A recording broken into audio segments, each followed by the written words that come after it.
ધોરાજી તાલુકાના ઝાંઝમેર ગામની સીમમાં પ્રદૂષણ મુદ્દે ખેડૂતો અને ગ્રામજનોએ વિરોધ પ્રદર્શન કરી સૂત્રોચ્ચાર કર્યા છે।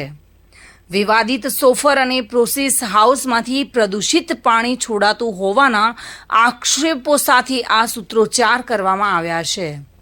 જેતપુર તેમજ આજુબાજુના ગ્રામ્ય વિસ્તારમાં ચાલતા સાડી ઉદ્યોગના વિવિધ એકમો દ્વારા કેમિકલ યુક્ત પાણી કોઈપણ પ્રકારના શુદ્ધિકરણ વગર છોડી દેતા હોવાથી ભાદર, છાપરવાડી, ઉબેણ, સુરવો, ગાલોરીઓ વગેરે નદીઓ ઉપરાંત ભાદર ડેમ 2માં પણ પ્રદૂષિત પાણીવાળો થઈ ગયો છે। છતાં પ્રદૂષણ બોર્ડ રિપોર્ટ કર્યા હોવા છતાં પણ તેમનું જ ગાણું ગાયા રાખે છે। ત્યારે હવે આ પ્રદૂષણ ધોરાજી તાલુકાના ઝાંઝમેર ગામ સુધી પહોંચ્યું છે અને ચાલુ વર્ષે ખૂબ સારા વરસાદને કારણે તમામ નદી નાળાઓ ગંદકી કડળો ધોવાઈ ગયા છે અને અત્યારે ભરપૂર માત્રામાં ચોખ્ખા પાણીથી તરબતર થઈને નદીઓ વહી રહી છે, પરંતુ ચોખ્ખા પાણીને જોઈ ન શકનાર પ્રદૂષણ માફિયાઓએ આમ તો જામકંડોરણા તાલુકાના સોડવદર ગામના સર્વે નંબરમાં આવેલા સાડીના સોફર યુનિટનું નદીમાં અતિશય પ્રદૂષિત કહી શકાય તેવું પ્રોસેસ હાઉસ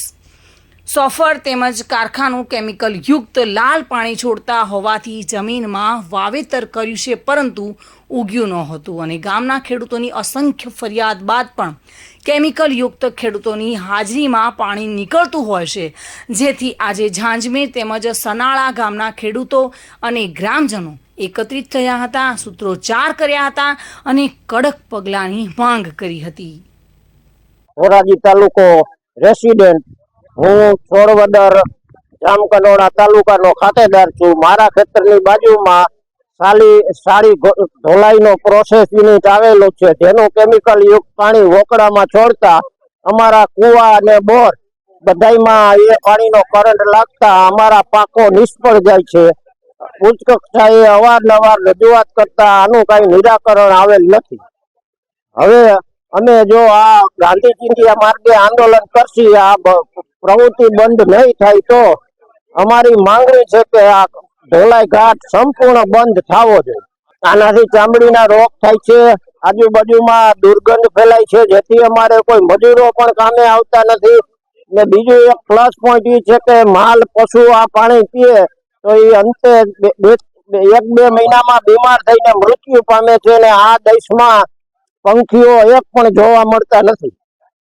આ માલધારી પાણી પી જાય તો માલ મરી જાય છે, એટલે મેં કહેવા માંગી પણ ગામના બધા અમે ત્યાં તો આવ્યા છીએ અને અત્યારે આ જે પ્રોસેસ પાણી કરી અને અમારા ગામમાં જે કેમિકલ યુક્ત પાણી નાખે છે અને આ પાણીથી અમારા ગામના તરના બહુ ખરાબ થાય છે અને જે પણ આ પાણી અમારા ખેતરમાં પાઈએ છીએ તે અમારો પાક ભરી જાય છે અને આ પાણી જે અમારા ડેમમાં આવે છે ત્યાંથી ઢોલ માલ હાથે પાણી પીએ છે તો એ મરી જાય છે, ચામડીના રોગ થાય છે અને અમારે પીવાના પાણીના તરમાં પણ આનો કરંટ લાગેલો છે, તેથી અમારા ઝાંઝમેર ગામમાં ચામડીના રોગ બહુ જ છે।